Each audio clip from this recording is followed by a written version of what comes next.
سورۃ لقمان۔ بسم اللہ الرحمن الرحیم۔ الف لام میم۔ تلک آیات الکتاب الحکیم۔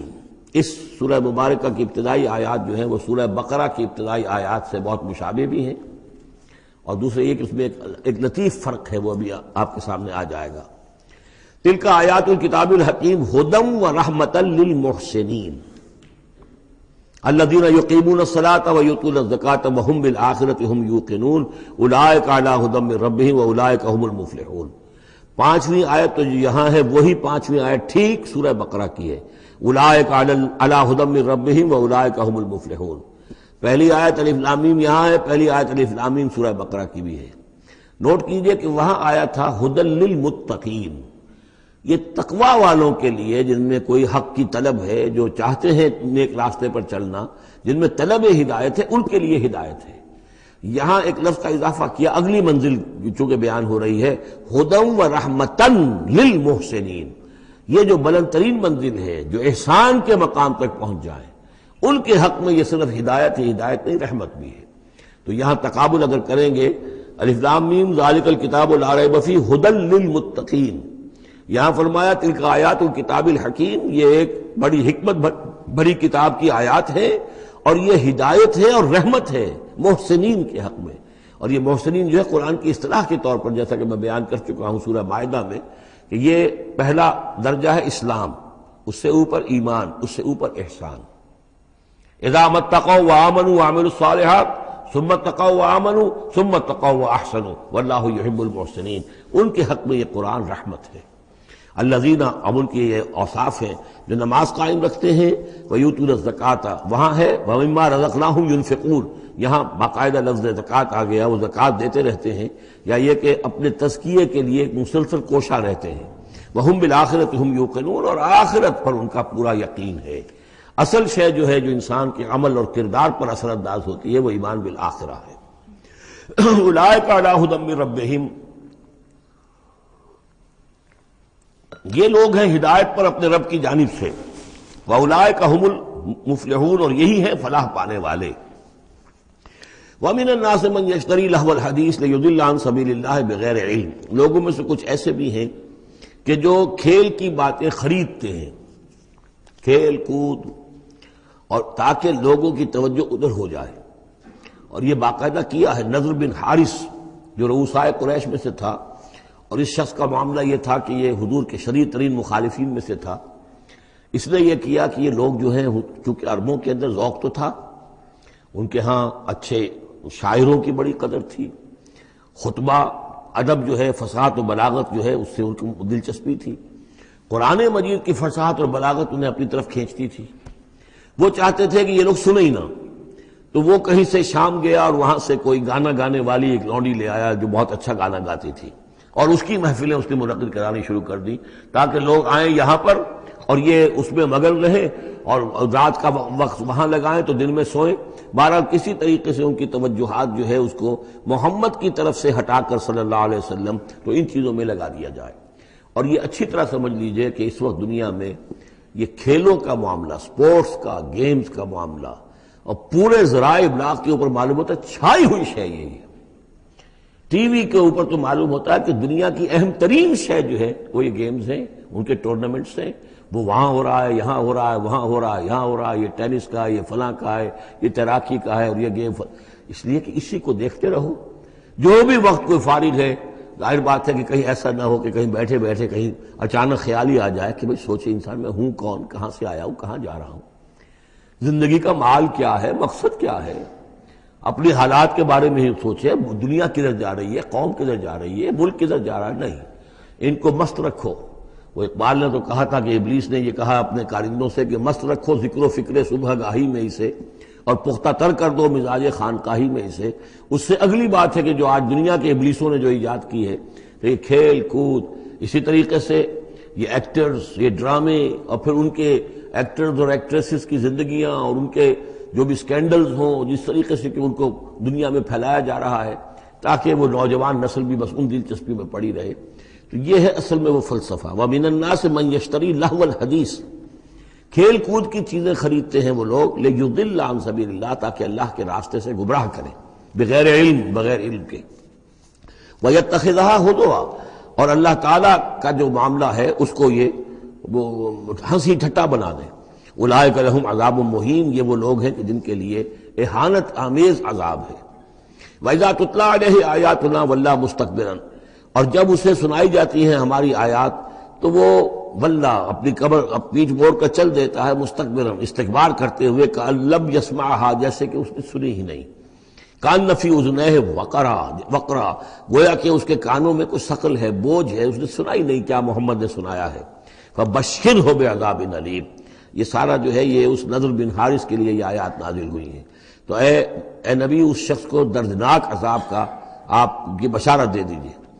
ان الذین آمنوا وعملوا الصالحات لہم جنات النعیم، یقیناً وہ لوگ جو ایمان لائے اور جنہوں نے نیک عمل کیے ان کے لیے نعمتوں بھرے باغات ہیں. خالدین فیہا، جس میں وہ ہمیشہ ہمیش رہیں گے. وعد اللہ حقا، یہ اللہ کا وعدہ ہے جو سچا ہے، پختہ ہے، اٹل ہے، حتمی ہے، یقینی ہے. وہو العزیز الحکیم، اور وہ زبردست ہے، حکمت والا. خلق السماوات بغیر عمد ترونہا، اس نے آسمان بنا دیے بغیر ستونوں کے جو تمہیں نظر آتے ہوں. وَأَلْقَىٰ فِي الْأَرْضِ رَوَاسِيَ أَن تَمِيدَ بِكُمْ، اور اس نے زمین میں ایسے لنگر ڈال دیے ہیں کہ تمہیں لے کر ایک طرف کو لڑک نہ جائے، جھک نہ جائے. وَبَثَّ فِيهَا مِن كُلِّ دَابَّةٍ، اور اس میں ہر طرح کے جانور جو ہے پھیلا دیے ہیں. وَأَنزَلْنَا مِنَ السَّمَاءِ مَاءً، اور اس نے اتارا ہے آسمان سے پانی. فَأَنبَتْنَا فِيهَا مِن كُلِّ زَوْجٍ كَرِيمٍ، اور اس میں ہر طرح کے جو ہے جوڑے نباتات کے اس نے پیدا کر دیے ہیں، ہر طرح کے. آپ کو معلوم ہے کہ ان کی بھی فیملیز ہوتی ہیں، یہ سٹرس فیملی ہے اور یہ فلاں فیملی ہے. اس طریقے سے اللہ تعالیٰ نے ان کے بھی خاندان بنائے ہوئے. ھذا خلق اللہ فارونی ماذا خلق الذین من دونہ، یہ تو ہے اللہ کی تخلیق. تم بھی مانتے ہو کہ اللہ نے بنایا، پھر ذرا مجھے دکھاؤ کیا چیز بنائی ہے انہوں نے جو اس کے سوا معبود تم نے بنا لیے ہیں. بل الظالمون فی ضلال مبین، ظاہر ہے کہ ایسے ان کے عقیدے میں بھی یہ بات نہیں تھی. یہ دوسری بات ہے کہ وہ متوجہ نہیں ہوتے تھے، جو کچھ کر رہے ہیں اس کا کبھی تجزیہ نہیں کرتے تھے. لیکن یہ ہے کہ یہ ظالم جو ہے یہ کھلی گمراہی میں پڑے ہوئے ہیں. اب جو دوسرا رکوع آ رہا ہے سورہ مبارکہ کا، یہ ہمارے اس منتخب نصاب کا ایک اہم درس ہے. اور یہ منتخب نصاب کا پہلا حصہ ہے جو جامع اسباق، سورۃ العصر، پھر آیت البر، تیسرا سبق یہ ہے. اس لیے کہ اس میں بھی وہ انسان کی نجات کے لیے جو چیزیں لازم ہیں وہ سب کی سب ان کا ایک اسکیلیٹن سمجھیے، اس کا جو ہے ایک خاکہ جو ہے، بلو پرنٹ اس کے اندر بھی آ گیا ہے. اور یہ اصل میں ایک ایسے شخص کی مثال ہے جو نہ خود نبی تھے نہ کسی نبی کے پیروکار تھے، لیکن وہی جو بات میں نے بارہا آپ سے عرض کی ہے کہ سلیم الطبع انسان، سلیم الفطرت انسان اور سلیم العقل انسان. فطرت کج نہ ہوئی ہو، پرورٹڈ نہ ہو، اور انسان کی عقل جو ہے اس کے اوپر پردے نہ پڑ گئے ہوں، تو انسان کچھ حقائق تک خود پہنچ جائے گا چاہے کسی نبی کی دعوت اس تک نہ پہنچی ہو. وہ مقام کیا ہے کہ وہ پہچان لے گا کہ اس کائنات کا ایک خالق ہے، وہ اکیلا ہے، وہی اس کا مدبر ہے، وہی چلا رہا ہے، وہ تمام صفات کمال سے بتمام کمال متصف ہے. پھر یہ کہ اس نے جو ہمیں پیدا کیا ہے تو زندگی صرف یہ زندگی نہیں ہے بلکہ کوئی اور زندگی بھی ہوگی، اس کے پاس لوٹنا بھی ہوگا، ہم اس کی طرف جائیں گے اور پھر ہمیں اپنے اعمال کا محاسبہ وہاں پر فیس کرنا ہوگا اور جزا و سزا ہوگی. یہاں تک انسان پہنچ سکتا ہے. یعنی ایمان ابھی نہ کہیے، ایمان تو تصدیق کو کہتے ہیں. ایمان کا لفظ تو ہوتا ہے جبکہ نبی کی دعوت کی تصدیق کی جائے تو لفظ ایمان ہے. لیکن یوں سمجھیے کہ معرفت یا حکمت، معرفت اور حکمت کے یہ دو سٹیشنز ایسے ہیں کہ جس تک انسان پہنچ جاتا ہے بغیر وحی کی رہنمائی کے، اگر اس کی فطرت سلیم ہے، اس کی عقل سلیم ہے. اس کے بعد وہ سوال کرتا ہے، یہی میں نے سورہ فاتحہ میں آپ کو بتایا تھا کہ سورہ فاتحہ دعا ہے، لیکن کس شخص کی دعا ہے؟ عام آدمی کی دعا نہیں ہے. وہ ہمیں تلقین تو کی گئی ہے، نماز میں ہم وہی پڑھتے ہیں، لیکن اس میں پیش نظر کیا ہے کہ ایک شخص جو اپنی سلامتی طبع، سلامتی فطرت، سلامتی عقل سے یہاں تک تو پہنچ گیا کہ الحمدللہ رب العالمین الرحمن الرحیم مالک یوم الدین ایاک نعبد، یہاں تک تو وہ پہنچ گیا ہے. اے رب پھر تیری ہی بندگی کرنی چاہیے، تیری ہی مرضی پر چلنا چاہیے، لیکن تیری مرضی کس شے میں ہے یہ ہمیں معلوم نہیں. تو کس چیز سے راضی ہوتا ہے، کس سے ناراض ہوتا ہے یہ ہمیں معلوم نہیں. تیری بندگی کیسے کریں یہ ہمیں معلوم نہیں. تو اس سے آگے پھر ہے وہ جو اہدنا الصراط المستقیم ایاک نعبد و ایاک نستعین اہدنا الصراط المستقیم. تو ایسی ایک شخصیت تھی حضرت لقمان کی. جہاں تک روایات ہیں ان سے معلوم ہوتا ہے کہ یہ حبشی النسل تھے. نوبیا ایک جگہ ہے کہ جو سوڈان اور یوں سمجھیے کہ مصر کے تقریباً درمیان یا سرحد پر ہے، وہاں یہ رہتے تھے اور کارپینٹر تھے، لیکن یہ کہ اللہ تعالیٰ ذہانت جس کو بھی چاہے دے دے، لیکن ان کے اندر اللہ تعالیٰ نے وہ ذہانت بھی دی تھی، اور وہ سلامتی فکر، سلامتی عقل، سلامتی فطرت، سلامتی قلب، اس کے نتیجے میں وہ اس چیز تک پہنچ گئے تھے، توحید تک۔ اور اس کے ساتھ ہی یہ ہے کہ اعمال انسان کے جو ہیں وہ ضائع جانے والے نہیں ہیں، ان کا کوئی نہ کوئی بدلہ مل کر رہے گا۔ باقی یہ کہ جو چیزیں وہی سے معلوم ہوتی ہیں، جنت دوزخ، وہ تو ان کے تذکرہ نہیں ملے گا اس کے اندر، جو چیزیں، اور کسی رسول کا تذکرہ بھی نہیں ملے گا، اس لیے کہ وہ کسی رسول کے امتی ہوتے تو تذکرہ کرتے۔ یہاں انہوں نے جو اپنی ایک حکیم اور دانا انسان نے اپنے ساری عمر کے سوچ کا جو لب لباب ہے، خلاصہ ہے، حاصل ہے، وہ اپنے بیٹے کو اپنے انتقال کے وقت وصیت کی شکل میں منتقل کیا ہے، اور اس کو اللہ تعالیٰ نے قرآن میں نقل کر دیا، چونکہ ان کے اقوال کوٹ کیے جاتے تھے۔ جیسے ہم وہ تقریر کرتے ہیں تو کبھی علامہ اقبال کا حوالہ دیتے ہیں، ان کا شعر کوٹ کر دیتے ہیں، کبھی کسی اور کا، تو یہ بھی اصل میں عرب میں خطباء اور شعراء جانتے تھے کہ یہ لقمان جو ہے یہ بہت ہی حکیم اور دانا انسان تھے، اور ان کے اقوال جو ہیں کوٹ کیے جاتے تھے اشعار میں بھی اور خطبات میں بھی۔ تو اللہ نے بتایا کہ دیکھو یہ لقمان بھی جو اپنی سلامتی طبع اور سلامتی فکر کی وجہ سے جہاں تک پہنچا، وہ وہی اصول ہے کہ جن کی طرف محمد تمہیں دعوت دے رہے ہیں صلی اللہ علیہ وسلم۔ وَلَقَدْ آتَيْنَا لُقْمَانَ الْحِكْمَةَ، اور ہم نے لقمان کو دانائی عطا کی۔ دانائی کا نتیجہ کیا تھا؟ انشکر للہ، کہ شکر کرو اللہ کا۔ دانائی کا تقاضا، فطرت کی سلامتی کا تقاضا کیا ہے؟ جو بھی آپ کے ساتھ بھلائی کرے اس کے لیے ایک احسان مندی کے جذبات آپ میں پیدا ہونے چاہیے۔ اگر نہیں ہو رہا ہے تو فطرت جو ہے پرورٹڈ ہے، بس ہو گئی، جو بھی بھلائی کرے۔ اور عقل کا تقاضا کیا ہے کہ اصل جو ہے منعم اس کو پہچان لیا جائے، اور وہ اللہ ہے۔ تو نتیجہ کیا نکلے گا؟ وہ سلامتی طبع جمع سلامتی عقل، تو اللہ کو پہچان لیا جائے اور کہا جائے الحمدللہ، جہاں سے قرآن مجید شروع ہوتا ہے۔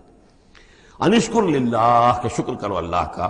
ومن یشکر فانما یشکر لنفسہ، جو کوئی بھی شکر کرتا ہے تو وہ شکر کرتا ہے اپنے ہی بھلے کے لیے، اپنے ہی فائدے کے لیے۔ ومن کفر فان اللہ غنی حمید، اور جو کفران نعمت کرتا ہے، ناشکری کرتا ہے، تو اللہ تو غنی اور حمید ہے۔ وَإِذْ قَالَ لُقْمَانُ لِابْنِهِ، اب یہاں سے حضرت لقمان کی وہ نصیحتیں ہیں جو انہوں نے اپنے بیٹے کو کی ہیں، یہاں مذکور نہیں ہے، لیکن مراد یہی ہے کہ انتقال کے وقت، جیسے کہ کوئی شخص دولت مند ہے تو وہ اپنے انتقال کے وقت اپنے بیٹوں کو، یا اگر بیٹا ایک ہی ہے تو اسے بتائے گا کس سے لینا ہے، کس کو دینا ہے، کیا حساب کتاب ہے، کہاں کہاں میرے ایسٹس ہیں۔ کوئی دفینہ ہے تو بھی بتائے گا کہ میرا وہاں فلاں جگہ پر دولت دفن ہے۔ ایک حکیم انسان کے پاس اصل شے اس کی ساری عمر کے غور و فکر کا جو حاصل ہے کہ میں نے جو کچھ سوچا ہے، میں نے جو کچھ بھی حاصل کیا ہے اپنی فطرت سلیمہ اور عقل سلیم کی رہنمائی میں، وہ میں تمہیں منتقل کر رہا ہوں۔ وَإِذْ قَالَ لُقْمَانُ لِابْنِهِ وَهُوَ يَعِظُهُ، یاد کرو جب کہ کہا لقمان نے اپنے بیٹے سے اور وہ اسے نصیحت کر رہے تھے، یا بنی لا تشرک باللہ، نمبر ایک اللہ کے ساتھ شرک مت کیجو، ان الشرک لظلم عظیم، یقیناً شرک بہت بڑا ظلم ہے، بہت بڑا ظلم ہے، سب سے بڑی ناانصافی۔ عربی زبان میں ظلم کہتے ہیں وضع الشیء فی غیر محلہ، کسی شے کو ہٹا کر اس کے اصل مقام سے ہٹا کر کہیں اور رکھ دینا، یہ ظلم ہے۔ اللہ خالق ہے تنہا، باقی سب مخلوق ہیں، اب آپ نے مخلوق میں سے کسی کو اللہ کے برابر کر دیا، یا اللہ کو کسی اعتبار سے گرا کر مخلوق کی سب میں لا کے کھڑا کر دیا، تو اس سے بڑا شرک، اس سے بڑی ظلم، اس سے بڑی ناانصافی، اس سے بڑا ظلم کوئی نہیں۔ وَإِذْ قَالَ لُقْمَانُ لِابْنِهِ وَهُوَ يَعِظُهُ يَا بُنَيَّ لَا تُشْرِكْ بِاللَّهِ إِنَّ الشِّرْكَ لَظُلْمٌ عَظِيمٌ۔ اور اس کے بعد فوراً ہی اللہ تعالیٰ نے اپنی طرف سے ایک بات ایڈ کی ہے، یہ چوتھا مقام آ گیا ہے کہ جہاں اللہ کے حق کے فوراً بعد والدین کا حق۔ ظاہر بات ہے کہ حضرت لقمان کو یہ بات اس یعنی مناسب نہیں معلوم ہوئی کہ وہ اپنا حق بھی بیان کرے، لہذا اس کی تکمیل کر دی ہے اللہ تعالیٰ نے۔ وَوَصَّيْنَا الْإِنسَانَ بِوَالِدَيْهِ، اور ہم نے وصیت کی انسان کو اس کے والدین کے بارے میں، اور والدین میں سے بھی خاص طور پر والدہ، اس لیے کہ زیادہ مشقت وہ جھیلتی ہے، زیادہ تکلیفیں بچوں کی پرورش میں ماں کو برداشت کرنی پڑتی ہیں۔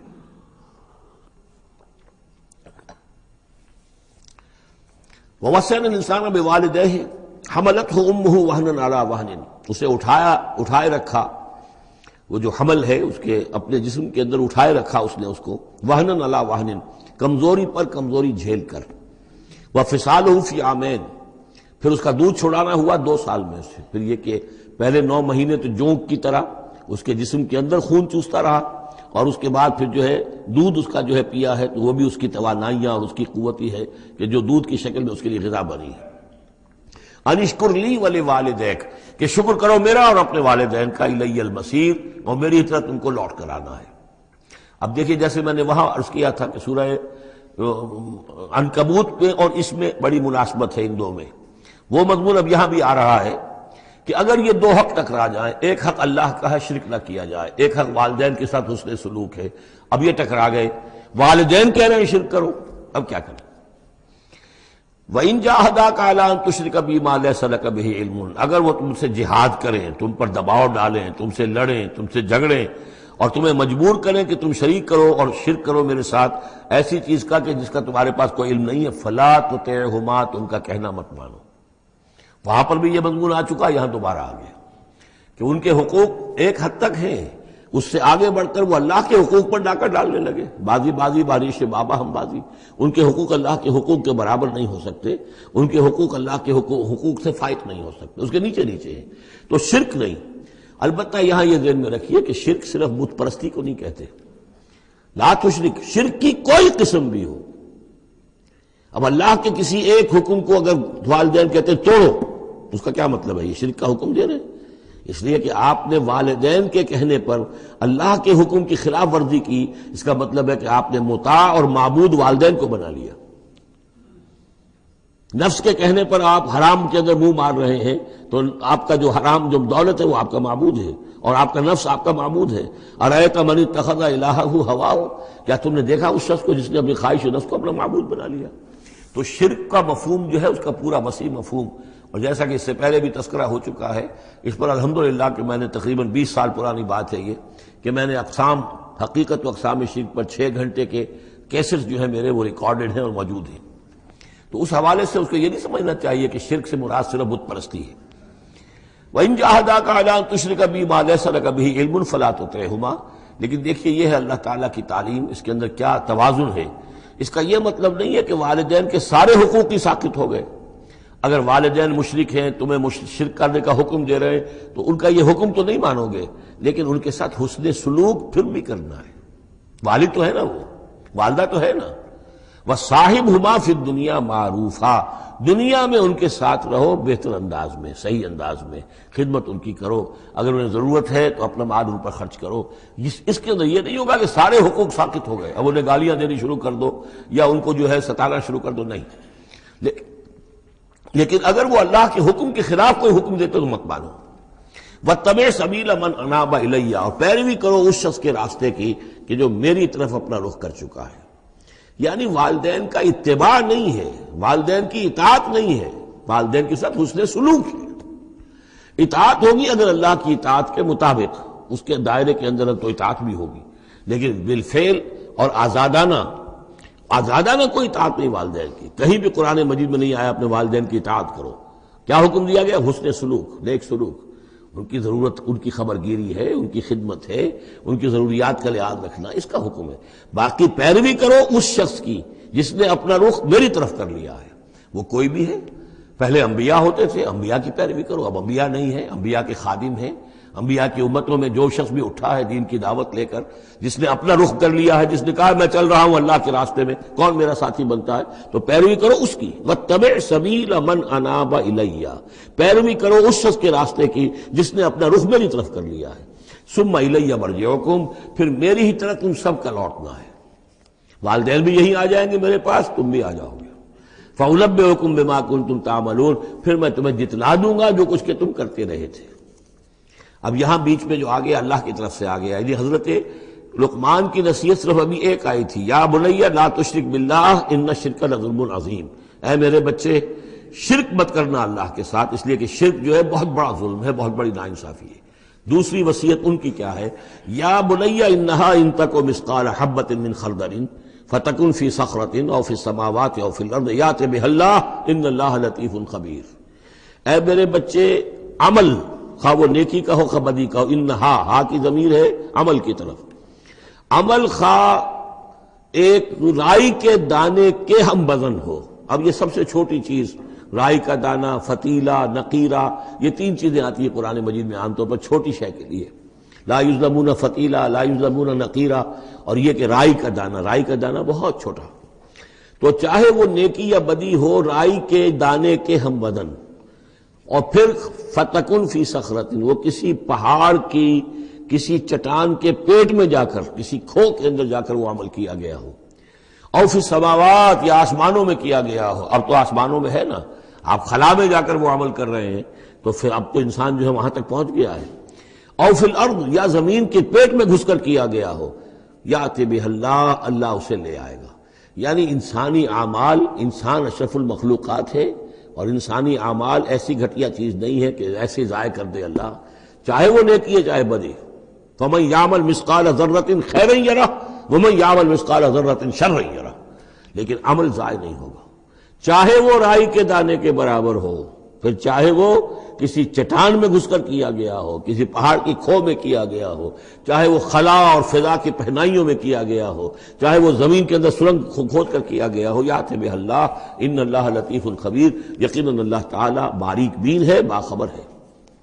اب دو چیزیں آ گئیں، اللہ کے ساتھ شرک نہیں، اور اعمال کے بارے میں دیکھ لو، نیکی اور بدی کے نتائج نکل کر رہیں گے۔ اس سے آگے بعث بعد الموت کا یہاں تذکرہ نہیں ہے، اس سے بعد جنت اور دوزخ کا، اس لیے کہ یہ چیزیں معلوم ہوتی ہیں پھر نبی کے بتانے سے۔ اصولی طور پر جو چیز حکمت سے انسان جہاں تک پہنچ سکتا ہے وہ دو ہے، ایک خالق اور اس کے ساتھ شرک نہ ہو، اور نمبر دو اس اعمال انسانی ان کا ضرور بدلہ ملے گا۔ اب اس کے بعد تیسری بات، یا بنی اقم الصلاۃ، نماز قائم رکھو۔ یعنی جس اللہ کو تم نے پہچان لیا ہے، اب محض ایک مرتبہ پہچان لینا کافی نہیں ہوگا، اسے یاد رکھنا ضروری ہے، ورنہ شیطان تمہیں ورغلائے گا، تمہیں ادھر ادھر سے جو ہے تمہارا نفس تمہیں غلط راستے پر ڈال دے گا، جب تک کہ یہ ایمان باللہ مستحضر نہ رہے ذہن کے اندر۔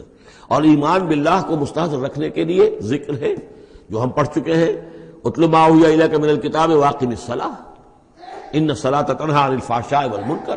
لہذا اب نماز کون سی تھی وہ ہم نہیں جانتے، لیکن کوئی ذریعہ ایسا ہونا چاہیے کہ تم اللہ کو یاد کیا کرو۔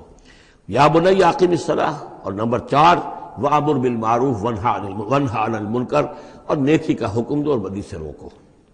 یہ بھی تمہاری ذمہ داریوں میں سے ہے، یہ بھی انسان کی، یوں سمجھیے کہ اس کی انسانیت، اس کی شرافت، اس کی مروت کا تقاضا ہے کہ وہ اپنے جو ابنائے نو ہیں، جو بھی انسان ہیں، ان کی بھلائی کے لیے کوشاں ہوں، اور سب سے بڑی بھلائی ان کی اور سب سے بڑی خدمت یہی ہے کہ انہیں برائیوں سے روکا جائے اور بھلائیوں کی دعوت دی جائے۔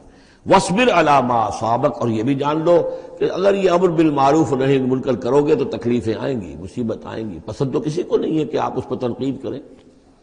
اگر آپ کسی بچے کو بھی سڑک پر کھیل رہا ہو، گلی میں کھیل رہا ہو، اگر آپ اس سے کہہ دیں کہ بیٹے یہ کوئی کرکٹ کھیلنے کی جگہ نہیں ہے، کسی کی گاڑی کا شیشہ توڑو گے تم، تو آپ دیکھ لیجئے پھر کیا آپ کا وہ اس کو کیا جواب دے گا آپ کو۔ اسی لیے آپ بولتے ہی نہیں ہیں کہ اپنی عزت لے کر وہاں سے نکل جائیں۔ تو کسی کو بھی نصیحت پسند نہیں ہے، حق کڑوا ہے، لہذا آپ اگر حق کہنا ہے اور نصیحت کرنی ہے تو پھر تیار رہو کہ وہ ممکن ہے تمہیں پلٹ کر گالی دے دے، وہ کہے کہ تم پہلے ذرا اپنے دامن کو دیکھو تمہارے کتنے دھبے ہیں۔ اب جو بھی ہو برداشت کرو، اور اگر کوئی بڑی بات ہے، اگر فرعون کے سامنے جا کر حق کہو گے تو وہ تو کہے گا کہ میں تمہیں جیل میں ڈالوں گا۔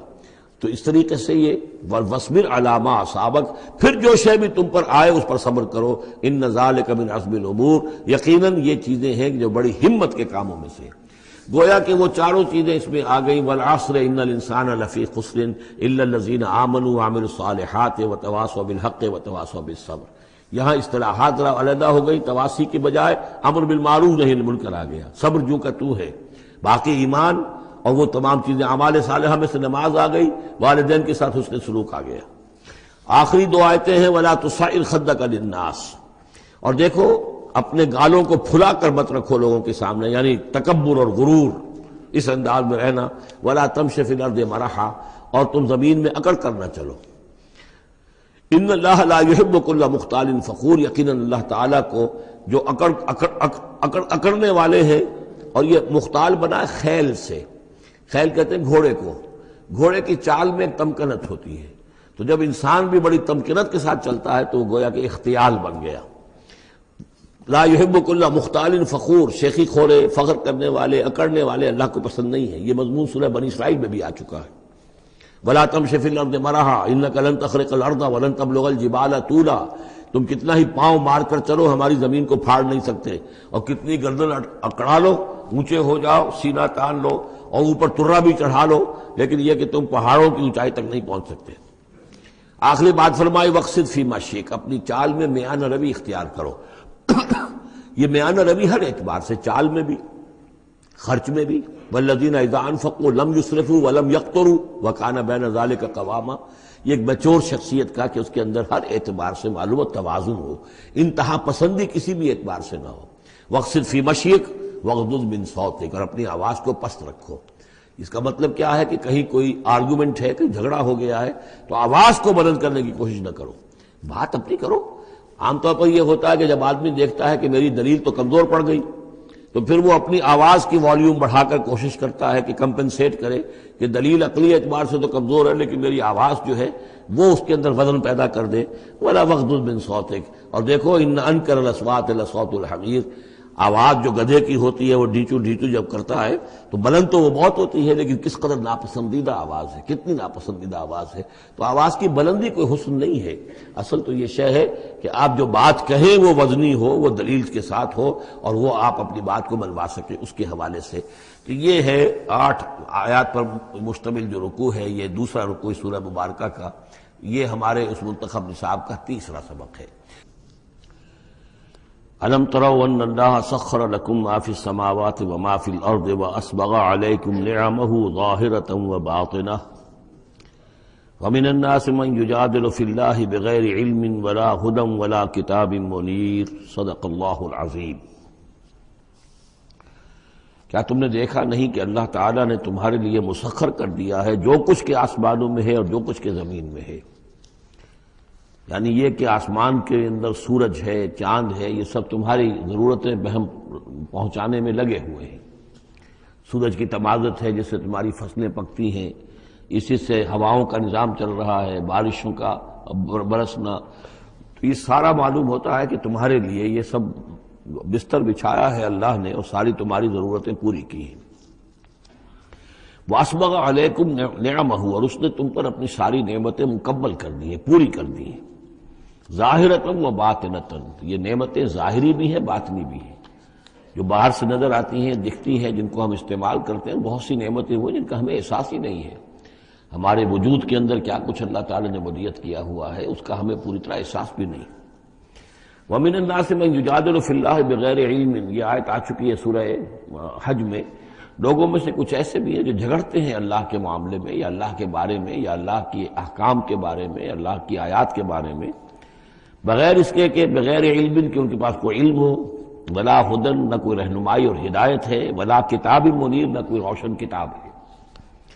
وَإِذَا قِيلَ لَهُمُ اتَّبِعُوا مَا أَنزَلَ اللَّهُ قَالُوا بَلْ نَتَّبِعُ مَا وَجَدْنَا عَلَيْهِ آبَاءَنَا، اور جب ان سے کہا جاتا ہے کہ پیروی کرو اس کی جو اللہ نے نازل فرمایا ہے، قرآن اتارا ہے، اس کی پیروی کرو، قالوا، وہ کہتے ہیں، بل نتبع ما وجدنا علیہ آباءنا، بلکہ ہم تو پیروی کریں گے اس کی کہ جس کو پر ہم نے پایا ہے اپنے آباء و اجداد کو۔ اور آج کل خاص طور پر یہ لوک ورثہ اور ہماری پرانی روایات، قومی روایات، اور ہماری جو ہیں ہر علاقے کا ایک کلچر ہے، اس کلچر کو زندہ کیا جائے، کروڑ ہر روپیہ ان چیزوں میں صرف کیا جاتا ہے۔ اولو کان الشیطان یدعوہم الی عذاب السعیر، خواہ شیطان ان کو پکار رہا اور بلا رہا ہو، یہ جو باتیں بنا رہے ہیں در حقیقت یہ شیطان کی دعوت ہے، اس کی تبلیغ ہے در حقیقت جس کو انہوں نے قبول کیا ہے۔ یدعوہم الی عذاب السعیر، اور وہ انہیں بلا رہا ہے اس جہنم کے عذاب کی طرف۔ وَمَن يُسْلِمْ وَجْهَهُ إِلَى اللَّهِ وَهُوَ مُحْسِنٌ، اور جس شخص نے اپنا چہرہ اللہ کے سامنے جھکا دیا، تابع فرمان کر دیا اپنے چہرے کو الی اللہ، اللہ کی جانب، وَهُوَ مُحْسِنٌ، اور وہ احسان کی روش اختیار کرے، فَقَدِ اسْتَمْسَكَ بِالْعُرْوَةِ الْوُثْقَىٰ، تو اس نے تو مضبوط تھام لیا ہے مضبوط کنڈے کو، اس کا ہاتھ پڑ گیا ہے۔ یہ سورہ بقرہ میں بھی یہ الفاظ آئے تھے آیت الکرسی کے فوراً بعد۔ فَمَن يَكْفُرْ بِالطَّاغُوتِ وَيُؤْمِن بِاللَّهِ فَقَدِ اسْتَمْسَكَ بِالْعُرْوَةِ الْوُثْقَىٰ وَإِلَى اللَّهِ عَاقِبَةُ الْأُمُورِ، اور تمام معاملات کا انجام آخر کار اللہ ہی کے ہاتھ میں ہے، اللہ ہی تک اس کو لوٹا دیا جائے گا۔ وَمَن كَفَرَ فَلَا يَحْزُنْكَ كُفْرُهُ، اور اے نبی جو کفر کر رہا ہے تو آپ اس کے کفر اور کفر کے لیے جو وہ بھاگ دوڑ کر رہا ہے اس سے آپ پریشان نہ ہو، دلگیر نہ ہو۔ الینا مرجعہم، میری طرف ان سب کو لوٹنا ہے، فننبئہم بما عملوا، ہم انہیں اچھی طرح بتا دیں گے، جتلا دیں گے جو کچھ کہ انہوں نے کیا تھا۔ ان اللہ علیم بذات الصدور، یقیناً اللہ تعالیٰ تو جو کچھ سینوں میں چھپا ہوا ہے اس سے بھی واقف ہے۔ نمتعہم قلیلا، ہم انہیں ذرا تھوڑی دیر کے لیے ساز و سامان دے رہے ہیں، دنیا کے اندر یہ مزے لے لیں، مزے لوٹ لیں، ثم نضطرهم الى عذاب غلیظ، پھر ہم انہیں کشاں کشاں لے آئیں گے، کھینچ کر پکڑ کر لے آئیں گے اس عذاب کی طرف جو بہت گاڑھا ہے۔ وَلَئِن سَأَلْتَهُم مَّن خَلَقَ السَّمَاوَاتِ وَالْأَرْضَ لَيَقُولُنَّ اللَّهُ، اور جب اگر آپ ان سے پوچھیں کس نے پیدا کیا آسمان اور زمین تو وہ کہیں گے اللہ نے۔ قُلِ الْحَمْدُ لِلَّهِ، کہیے الحمدللہ، ساری حمد بھی پھر اسی کی ہے۔ بل اکثرهم لا يعلمون، لیکن یہ کہ ان کی اکثریت علم نہیں رکھتی۔ للہ ما فی السماوات والارض، آسمان اور زمین میں جو کچھ ہے وہ اللہ کے لیے ہے، اللہ ہی کا ہے، اللہ کی ملکیت ہے، یہ لام تملیک ہے، اللہ کی ملکیت ہے ہر وہ شے جو بھی کچھ ہے آسمانوں میں اور زمین میں۔ ان اللہ هو الغنی الحمید، یقیناً وہ غنی ہے، اسے کوئی احتیاج نہیں، اور حمید ہے، بڑی خوبیوں والا ہے، اپنی ذات میں ستودہ صفات ہے۔ وَلَوْ أَنَّ مَا فِي الْأَرْضِ مِنْ شَجَرَةٍ أَقْلَامٌ، اور اگر جتنے بھی زمین میں درخت ہیں وہ قلم بن جائیں، والبحر، اور سمندر جو ہے وہ سیاہی بن جائے، جیسے میں یہ مضمون سورہ کہف میں بھی آ چکا ہے۔ قُلْ لَوْ كَانَ الْبَحْرُ مِدَادًا لِكَلِمَاتِ رَبِّي وَلَنَفِدَ الْبَحْرُ قَبْلَ أَن تَنفَدَ كَلِمَاتُ رَبِّي وَلَوْ جِئْنَا بِمِثْلِهِ مَدَدًا، اگر پورا سمندر جو ہے میرے رب کے کلمات کو لکھنے کے لیے سیاہی بن جائے تو وہ سیاہی سمندر ختم ہو جائے گا، لیکن یہ کہ میرے رب کی کلمات ختم نہیں ہوں گے، چاہے اتنا ہی سمندر اور لے آیا جائے۔ وہی مضمون یہاں بھی آ رہا، اور یہ بات نوٹ کی ہے، میں نے کئی مرتبہ آپ کو بتائی ہے کہ اہم مضامین قرآن مجید میں کم سے کم دو جگہ ضرور ملتے ہیں۔ وَلَوْ، اب وہاں پر صرف سیاہی کا تذکرہ تھا، یہاں سیاہی کے ساتھ قلم۔ وَلَوْ أَنَّ مَا فِي الْأَرْضِ مِنْ شَجَرَةٍ أَقْلَامٌ، اگر جتنے بھی درخت زمین میں ہیں وہ سب کے سب قلم بن جائیں۔ وَالْبَحْرُ، اور سیاہی جو ہے یہاں پہ اب محظوظ سمجھیے مدادن، اور بحر جو ہے سمندر جو ہے وہ سیاہی کی شکل اختیار کر لے۔ یمدہ من بعدہ سبعۃ ابحر، اور اس سیاہی کو پھر مزید پھیلائے اور بڑھائے 7 سمندر اور اس کے اندر جو ہے ڈال دیے جائیں، ما نفدت کلمات اللہ، اللہ تعالیٰ کی کلمات ختم نہیں ہوں گے۔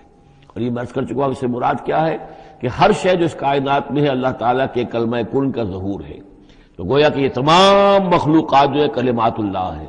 اس اعتبار سے ظاہر بات ہے کہ احصاء کرنا ممکن ہی نہیں، اور آج کچھ نہ کچھ ہمیں اندازہ ہے کہ یہ کائنات کتنی وسیع و عریض ہے۔ ابھی تک بڑی سے بڑی ٹیلیسکوپس ایجاد کرنے کے باوجود trillions and trillions and trillions of light years تک تو ہم نے دیکھ لیا ہے، لیکن کائنات کا سرا ابھی ہمیں نظر نہیں آیا کہ یہ شروع کہاں ہوتی ہے ختم کہاں ہوتی ہے۔ تو اس سے اندازہ کریں اللہ تعالیٰ کی خلاقی کا اور اس کی مخلوقات کتنی ہیں۔ تو وہ جتنے بھی کلمات کن ہیں، اگر ان کو لکھنے کے لیے تمام جو ہے زمین کے درخت وہ قلم بن جائیں، اور تمام سمندر جو ہیں وہ سیاہی بن جائیں، اور 7 سمندر اور بھی اس میں ایڈ کر دیے جائیں، تب بھی یہ کہ اللہ کے کلمات ختم نہیں ہوں گے۔ ان اللہ عزیز الحکیم، یقیناً اللہ تعالیٰ زبردست ہے، حکمت والا۔ اب ادھر تو اس میں تو اللہ تعالیٰ کی تخلیق کی وسعت اور عظمت کا تذکرہ ہو گیا۔ اب اس کا جو اس کے انتظام کا معاملہ، اس کی تدبیر جو ہے، اس میں کس قدر یسر ہے، کتنی آسانی ہے، کتنی سہولت ہے اس کے لیے۔ یعنی اس کائنات کو جیسے کہ سورہ بقرہ میں آیت الکرسی میں بھی آیا تھا، وَلَا يَئُودُهُ حِفْظُهُمَا، یہ آسمانوں اور زمین کی حفاظت اس پر کوئی بھاری نہیں ہے، مشکل نہیں ہے، اس کو جو ہے اس کے تھامنے میں، اس کے چلانے میں کوئی اس کے لیے یہ کام بوجھل نہیں ہے، وزنی نہیں ہے۔ وَلَا يَئُودُهُ حِفْظُهُمَا وَهُوَ الْعَلِيُّ الْعَظِيمُ، تو اسی کو یہاں فرمایا مَا خَلْقُكُمْ وَلَا بَعْثُكُمْ إِلَّا كَنَفْسٍ وَاحِدَةٍ، تم سب کو پیدا کرنا اور تم سب کو دوبارہ پیدا کر لینا اللہ تعالیٰ کے لیے ایسے ہی جیسے ایک نفس کا پیدا کر دینا، اللہ کے لیے یہ اتنا یسیر ہے۔ ان اللہ سمیع بصیر، یقیناً اللہ تعالیٰ سمیع ہے اور بصیر ہے۔ تو گویا کہ ایک ہے اللہ کی تخلیق کی وسعت و عظمت، وہ تو کلمات الہی، اور ایک ہے اللہ تعالیٰ پر یہ کتنا ہلکا ہے، اہون علیہ، یہ اس کے لیے بہت آسان ہے، یسر اور سہولت اللہ تعالیٰ اس کے انتظام کو اور اس کو جو لے کر چل رہا ہے وہ اس پر بھاری نہیں۔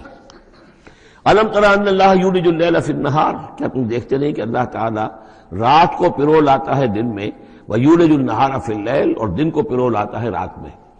اب یہ ایک تو اس کا مفہوم یہ ہو سکتا ہے کہ جیسے ایک ڈوری ہے، اور اس ڈوری کے اندر اگر آپ نے دانے ڈالے ہوئے تسبیح میں، ایک سیاہ ہے ایک سفید ہے، ایک سیاہ ایک سفید ہے، سیاہ کے بعد سفید، سفید کے بعد سیاہ، یہ تو آتا چلا جائے گا۔ ایک یہ ہے کہ کبھی دن بڑھتا ہے اور رات گھٹتی ہے، گویا کہ دن جو ہے رات میں داخل ہو رہا ہے، کبھی رات بڑھنے لگتی ہے دن گھٹنے لگتا ہے، گویا کہ دن جو ہے وہ رات کو انکروچ کر رہا ہے، رات کے حصے کو گویا کہ اس نے قبضے میں کر لے لیا ہے۔ تو اس طریقے سے اللہ تعالیٰ پرو دیتا ہے رات کو دن میں، دن کو رات میں۔ وَسَخَّرَ الشَّمْسَ وَالْقَمَرَ، اور اس نے مسخر کر دیا ہے سورج کو اور چاند کو، کل یجری الی اجل مسمی، یہ سب کے سب چل رہے ہیں ایک وقت معین تک کے لیے، وان اللہ بما تعملون خبیر، اور یقیناً اللہ تعالیٰ جو کچھ کہ تم کر رہے ہو اسے باخبر ہے۔ ذالک بان اللہ هو الحق، یہ اس لیے کہ اللہ حق ہے، وانما یدعون من دونہ الباطل، اور یہ کہ جس کو یہ پکار رہے ہیں اللہ کے سوا وہ سب باطل ہیں، ان کی کوئی حقیقت ہی نہیں۔ باطل اس کو کہتے ہیں جو نظر تو آئے ہو نہ، کوئی حقیقت اس کی نہ ہو، جیسے شراب، پانی نظر آتا ہے لیکن پانی ہے نہیں۔ وَأَنَّ اللَّهَ هُوَ الْعَلِيُّ الْكَبِيرُ، اور یقیناً اللہ تعالیٰ ہی ہے سب سے بلند و بالا اور سب سے بڑا اور عظمت والا۔ أَلَمْ تَرَ أَنَّ الْفُلْكَ تَجْرِي فِي الْبَحْرِ بِنِعْمَتِ اللَّهِ لِيُرِيَكُم مِّنْ آيَاتِهِ، کیا تم دیکھتے نہیں کہ کشتیاں چلتی ہیں سمندر میں یا دریا میں اللہ کی نعمتوں کو لے کر؟ ظاہر بات ہے ٹرانسپورٹ جو ہوتی تھی پہلے بہت بڑی، وہ سمندروں میں کشتیوں سے، دریاؤں میں بھی۔ لِيُرِيَكُم مِّنْ آيَاتِهِ، تاکہ وہ تمہیں دکھائے اپنی آیات میں سے۔ ان فی ذلک لآیات لکل صبار شکور، یقیناً اس میں آیات ہیں، لیکن کس کے لیے؟ ان سب لوگوں کے لیے جو صبر کرنے والے ہیں، شکر کرنے والے ہیں۔ صبار یہ بھی مبالغے کا صیغہ ہے، فعال کے وزن پر، بہت صبر کرنے والا۔ شکور فعول کے وزن پر ہے، بہت زیادہ شکر کرنے والا۔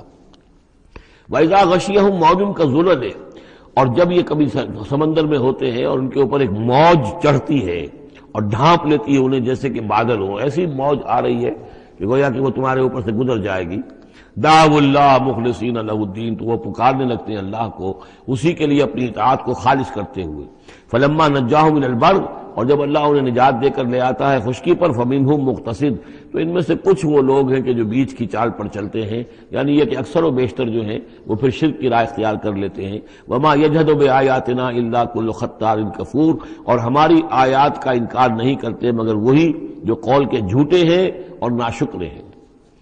یا ایھا الناس اتقوا ربکم واخشوا یوما، اے لوگو اپنے رب کا تقوی اختیار کرو اور ڈرو اس دن سے، لا یجزی والد عن ولدہ، جس دن کوئی والد اپنے بیٹے سے کسی شے کو دور نہیں کر سکے گا، بچا نہیں سکے گا کسی بھی چیز سے، ولا مولود هو جاز عن والدہ شیئا، اور نہ ہی بیٹا جو ہے وہ اپنے باپ سے کوئی شے دور کر سکے گا، کوئی کسی کے کام نہیں آئے گا، نہ باپ بیٹے کے نہ بیٹا باپ کے، تو باقی سارے رشتے جو ہیں وہ تو اس کے بعد ثانوی ہیں۔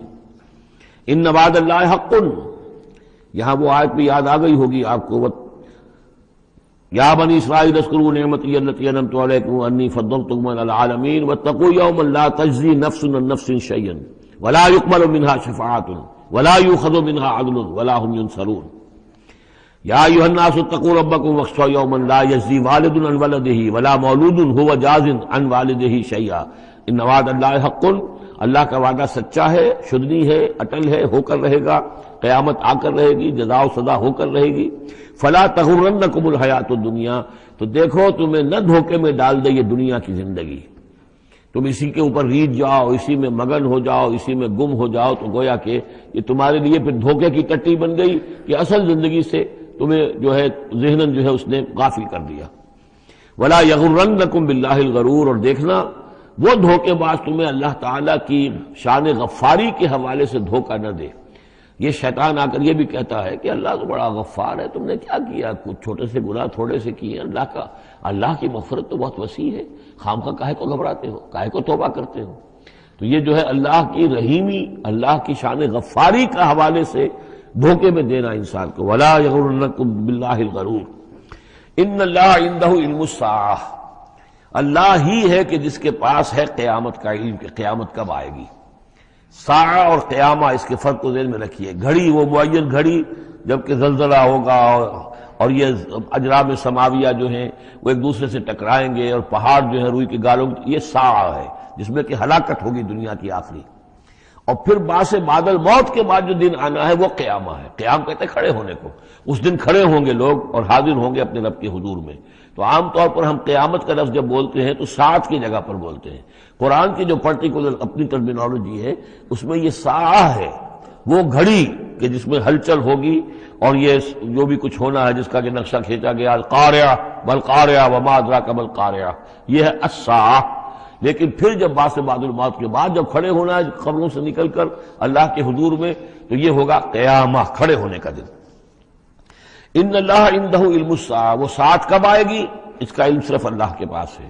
وَيُنَزِّلُ الْغَيْثَ، وہی بارش برساتا ہے، وَيَعْلَمُ مَا فِي الْأَرْحَامِ، وہ جانتا ہے جو کچھ کے رحموں میں ہے، ماں کے پیٹ میں کیا ہے وہ جانتا ہے، وَمَا تَدْرِي نَفْسٌ، اور کوئی جان نہیں جانتی ماذا تکسب غدا، کہ کل وہ کیا کمائی کرے گی، وَمَا تَدْرِي نَفْسٌ، اور کوئی جان نہیں جانتی بِأَيِّ أَرْضٍ تَمُوتُ، کہ کس زمین میں اس کی موت واقع ہوگی۔ ایک شخص ہے اپنے ملک سے صرف چند دن کے لیے کہیں باہر گیا، وہیں انتقال ہو گیا، اسے کبھی گمان بھی نہیں ہو سکتا تھا، سال ہر سال سے کہیں مقیم ہے، وہاں موت نہیں آئی، اور کہیں گیا ہے اور وہاں موت آ گئی، تو کوئی نہیں جانتا کس زمین میں اس کی موت واقع ہوگی۔ ان اللہ علیم الخبیر، یقیناً اللہ تعالیٰ علیم اور خبیر ہے۔ یہ جو 5 چیزیں یہاں گنوائی گئی ہیں، اس میں آج کل بڑا اشکال ہے، اور لوگ کہتے ہیں کہ یہ آپ پتہ چل جاتا ہے کہ ماں کے رحم میں جو ہے، ماں کے پیٹ میں بیٹا ہے یا بیٹی ہے۔ اس کے 2 اعتبار سے اس کو سمجھ لیجئے۔ اس آیت میں 5 چیزوں کا ذکر ہے۔ پہلی چیز میں حصر کا اسلوب ہے کہ یہ چیز صرف اللہ کو معلوم ہے، اگرچہ یہاں یہ نہیں لکھا ہوا ہے کہ اللہ کے سوا کوئی نہیں جانتا، پھر بھی چونکہ حصر کا اسلوب ہے، ان اللہ عندہ علم الساعہ، یقیناً اللہ ہی ہے جس کے پاس ہے قیامت کا علم، ساعت کا علم۔ اس میں بھی گویا کہ نفی ہو گئی کہ کوئی اور نہیں جانتا۔ 2 آخری چیزوں میں بھی نفی ہے، وما تدری نفس ماذا تکسب غدا، کوئی نہیں جانتا کہ کل وہ کیا کمائے گا، اس میں بھی کیٹیگوریکل نفی ہے اس کی۔ وما تدری نفس بأی ارض تموت، یہ بھی پھر کیٹیگوریکل نفی ہے کہ نہیں کوئی جانتا، کوئی جان نہیں جانتی کہ کہاں اس کی موت واقع ہوگی۔ لیکن 2 چیزیں جو ہے کیٹیگوریکل ڈینائل نہیں ہے۔ وَيُنَزِّلُ الْغَيْثَ، اللہ بارش برساتا ہے، یہ کہاں لکھا؟ نہ یہاں اس حصر کا اسلوب ہے، نہ یہ لکھا ہے کہ یہ کام جو ہے صرف اللہ کرتا ہے۔ اسی طرح یعلم ما فی الارحام، اللہ جانتا ہے جو کچھ کے رحموں میں ہے، اب یہ جو نہیں لکھا کہ کوئی اور نہیں جانتا۔ اس اعتبار سے قرآن مجید کے الفاظ جو ہیں ان کے اوپر تو اعتراض وارد ہو ہی نہیں سکتا۔ البتہ اعتراض اگر کچھ وارد ہوتا تو ایک حدیث پر ہوتا ہے۔ حدیث میں یہ آیا ہے کہ حضرت جبرائیل نے جب پوچھا تھا کہ مجھے قیامت کے بارے میں بتائیے، تو اس میں سے ایک روایت میں یہ الفاظ آئے ہیں کہ فی 5 لا یعلمہن الا اللہ، یہ قیامت کا علم جو ہے یہ تو ان 5 چیزوں میں سے ہے جنہیں اللہ کے سوا کوئی نہیں جانتا، اور وہاں حضور نے یہ ساری چیزیں گنوائی ہیں۔ اس کا جو ہے جواب وہ یہ ہے کہ رحم میں کیا ہے اس کا صرف ایک پہلو ہمیں معلوم ہوا ہے کہ وہ بیٹا یا بیٹی ہے، باقی جو کچھ ہے اس کے نہ معلوم کتنے پہلو ہیں، کتنا ذہین ہے، کس قدر فطین ہے، اس کے اندر کیا اوصاف ہے، اس میں کیا صلاحیتیں ہیں، شقی ہے یا سعید ہے، نیکوکار ہوگا بدکار ہوگا، کیا پتہ ہے، یا ہوگا یا ہوگی۔ تو اس سے یہ کہ اس کی جو حدیث کا بھی معاملہ ہے اس کی بھی جو ہے اس کی توجیہ موجود ہے، اس پہ کسی گھبرانے کی ضرورت نہیں ہے۔ ان اللہ علیم الخبیر، یقیناً اللہ تعالی علیم اور خبیر ہے۔